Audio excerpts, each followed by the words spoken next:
Have you ever found yourself in a situation where you couldn't quite find the word to express how you were feeling in that moment? Maybe you feel a little angry, but not quite. Or maybe you were a little sad, but that word didn't seem to quite fit either. Maybe you just feel somewhere in between. I get it. We all have these ranges of emotion. The English language has many ways to describe how we're feeling, but that's difficult for someone that doesn't know all of these different words or doesn't know the amount of intensity that a word can carry with it and how and when to use them. That's why today that I've put together some ways for you to be able to express yourself in a different way and to find the right word that you need to do it. I've included everything from feeling a little annoyed all the way to feeling ecstatic and everything in between. All right, let's stop wasting time. Let's get to it.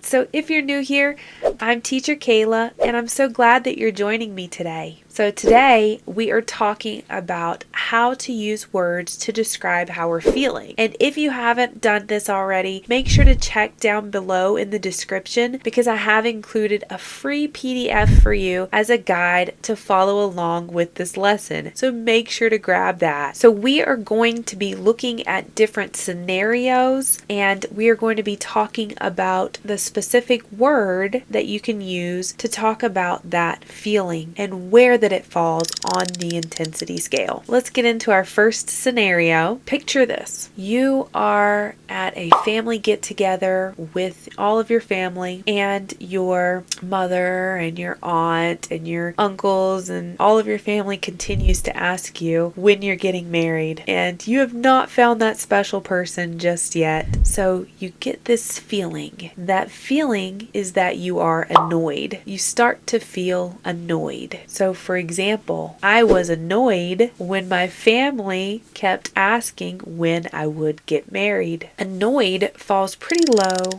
on the intensity scale. This is when you're just feeling a little bit of that feeling. Our second scenario, you are in the middle of a classroom and you start hearing this noise. Someone nearby is clicking their pen. And you're trying to take a test and you start to feel a little irritated. For example, the noise during the test was very irritating, or I felt very irritated by that noise. And irritated falls just a little above annoyed on the intensity scale because this is very irritating, right? But it's still not quite that intense yet. Our next scenario, picture this. You find out that your boyfriend or girlfriend has been lying to you about something for months, and you get this feeling inside.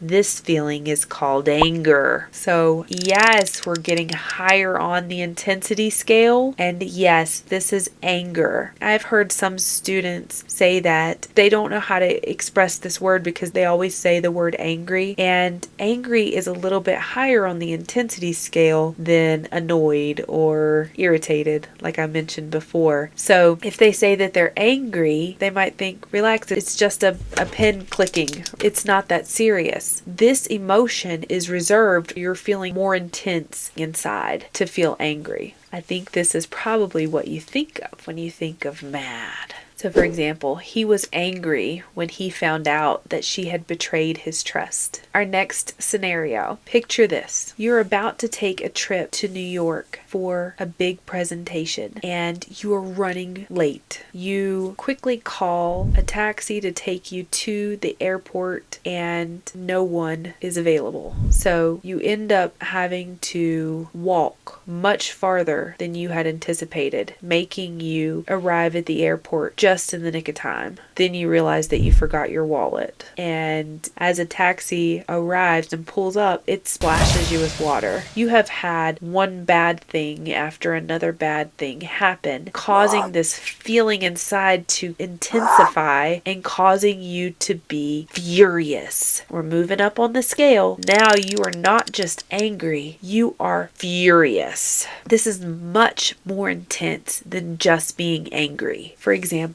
he was furious when he realized he had missed his flight. Our next scenario brings us to a local department store where you witness a customer attempting to return an item. The cashier seems to not want to take the item back. The woman starts to show a very strong emotion, and as that emotion is rising inside of her, she becomes irate and starts yelling at the cashier. She is so angry and so upset. She is irate. For example, the customer became irate when the store would not accept her return. And irate is at the top of our scale. Irate and furious are very high up there on the scale of intensity. All right, for our next scenario, picture yourself at home enjoying a nice relaxing evening, putting together a 1,000-piece puzzle. And the puzzle all looks very similar and it has very small pieces. You're continuing to put the puzzle pieces together, but after hours of doing it, you've only completed about 5 pieces and it seems like it's going nowhere. So you start trying to shove pieces in and you start getting frustrated. Why can't I do this? I think I have that puzzle and I may have gotten a little frustrated with it before. I don't know if you guys have ever tried to put together a 1,000-piece puzzle, but it can be very frustrating. For example, I felt frustrated when I couldn't solve the puzzle, and this emotion falls between irritated and angry on our intensity scale. Our next scenario happens on the weekend and you are getting ready to go out for a nice dinner with someone new, and you are so excited. You've been thinking about this all week, and all of a sudden the phone rings and this person says that they are unable to make it. So you have this feeling where you're a little annoyed that you have already gotten dressed and they waited until the last minute to tell you that they couldn't come, but you're also sad that you were not able to go out on this date that you have looked forward to all week long. So you have a feeling. That feeling is called upset. Upset means you're a little sad and a little angry. So for example, she was upset when he canceled their plans last minute. This one is lower on the intensity scale. Upset would be just above irritated and bothered. Now we're going to move on. We're no longer angry. Now we're moving on to sad. So we're going to talk about the levels of sad. Here's our first scenario. We are speaking about a child. The child wanted a toy really badly, but their parents wouldn't buy them the toy. So they made a certain face like this. This is pouty. This describes it. I probably didn't even need to give a scenario. It's usually used with children and it describes that feeling of, oh man. It's not always used with children. It can be used with adults as well, but it is that emotion of, I really wanted that, or I really wish things would have went my way. So for example, the little girl had a pouty face after she realized she wasn't getting the toy. So here's our next scenario. You wake up one morning and you just have this feeling that is uncomfortable. You just feel this sadness, this feeling that doesn't feel good. And there's no real reason for it, but you just don't feel your happy self. We refer to this feeling as feeling blue. So if you feel blue, there's no real reason for why you feel this way, but you feel sad. So for example, she woke up feeling blue for no apparent reason. Our next scenario, you are dissatisfied with your job, you're not happy with where you're working and the career path that you're on. It doesn't align with your long-term goals or where you want to be in 5 to 10 years. And this lack of fulfillment is making you feel unhappy. So for example, she felt unhappy with her current job and wanted a change. Unhappy. And this one falls above blue on the intensity scale. So in this next scenario, the emotion is getting more intense. This person has a best friend who was recently in a car accident, and that friend is now in the hospital and has been there in a coma for months now. This was their best friend, and now they don't have the companionship of their friend. They miss their friend. They're worried about their friend as well. And this person continues to wake up every day feeling sad and unhappy. This long-term feeling is called depressed. For example, he was depressed because his friend didn't come out of the coma. This is pretty high on the intensity scale, as this can be an ongoing thing. This is something that is continuous. With sadness, there comes a lot of difficult emotions, and as the emotions intensify, this next scenario also intensifies. The next scenario involves someone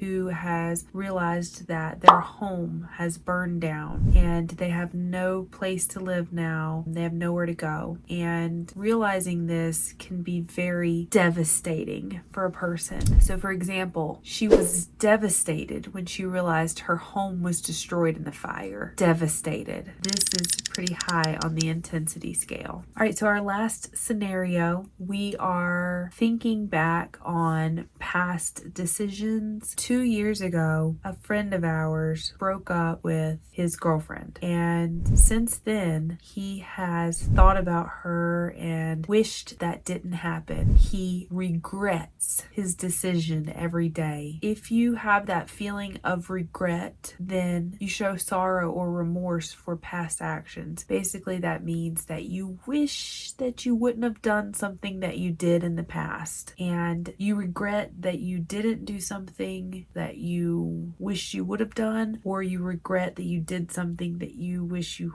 hadn't have done. This one I would say is pretty high on the intensity scale. This is one that can lead to depression and cause that long-term feeling of pain and sadness. Those were very intense. Now that we've made it through the anger, we've made it through the sadness, let's get to the point where we are okay.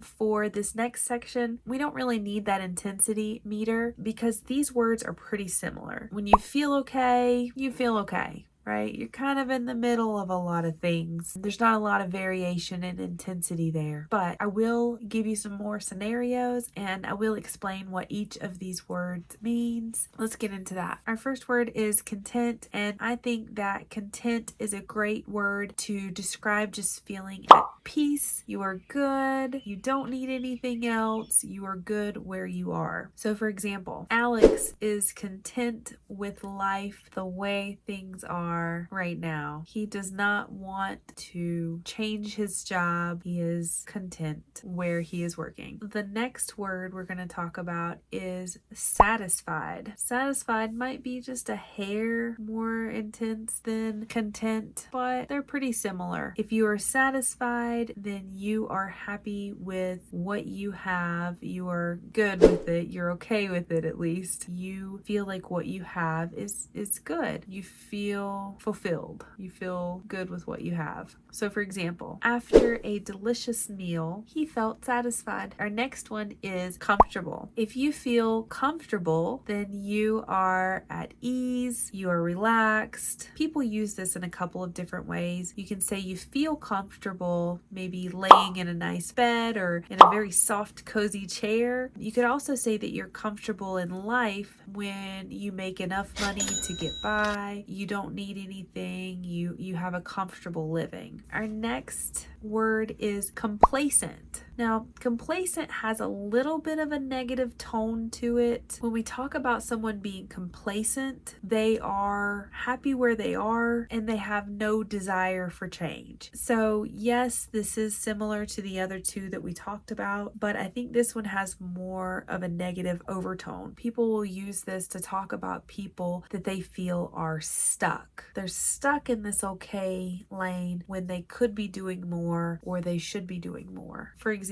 he became complacent in his job and stopped seeking new challenges or new things to challenge himself. And so for the last one, can't complain. This is a good way to answer if someone asks you, how are you doing? And you want to say, okay, you can say, I can't complain. This just means that, again, you are good where you are. You have no complaints. Maybe nothing is overly taking off for you or overly successful, but you are good right where you are. You can't complain about it because you have enough good things going on. Okay, we've made it to our final section. It is all about being happy, right? We're talking about our happy words. We are ending on that happy note. And if you're enjoying this content, I just want to take a moment. Please like this video and subscribe to my channel if you aren't already. I do really appreciate all of the support from you guys. It really helps me to keep putting out videos like these for you. And if you have any suggestions, comments, anything, please let me know. Just leave a message down in the comments, and if there's any ideas that you have for videos that I can make, I would love to hear from you. Alright, back to it. For our first scenario, you have been working on a project at work. You just got some great feedback and you feel very pleased with yourself.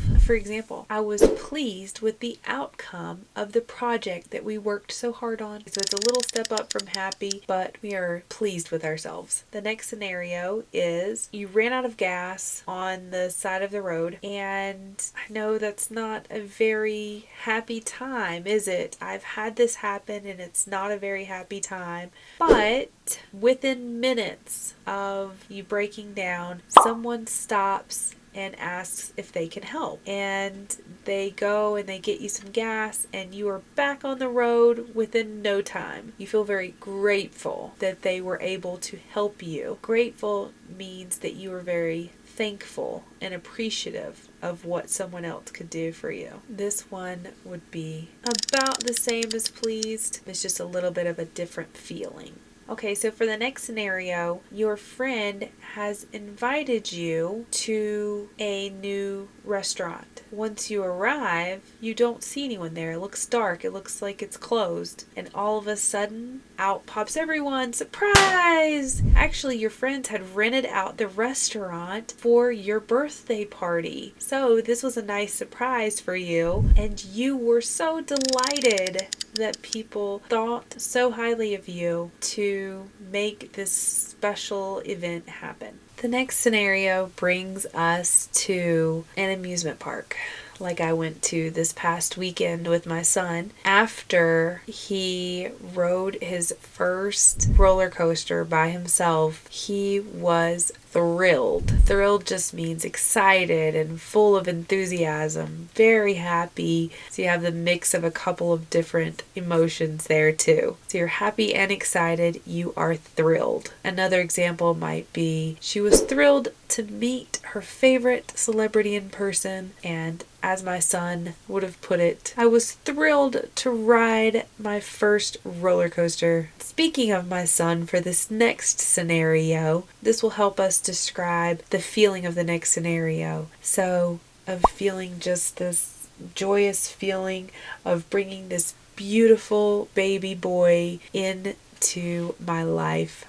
It was a feeling of pure joy or pure bliss, which is such a high rating on the intensity scale. So if you feel joy or joyous, you are full of delight and you're incredibly happy. And celebrating something like bringing in a baby into this world, or a wedding, or a graduation, those are all very joyous moments. So usually used with some sort of special occasion. That brings me to our next scenario. This one is also very intense. This is a feeling that maybe you get if you won the lottery, or you are excited because your team just won the championships, but you are ecstatic. You're so excited. You're feeling great. You are ecstatic. For example, she was ecstatic to find out that she was going to get into her dream college. That brings us to our final scenario.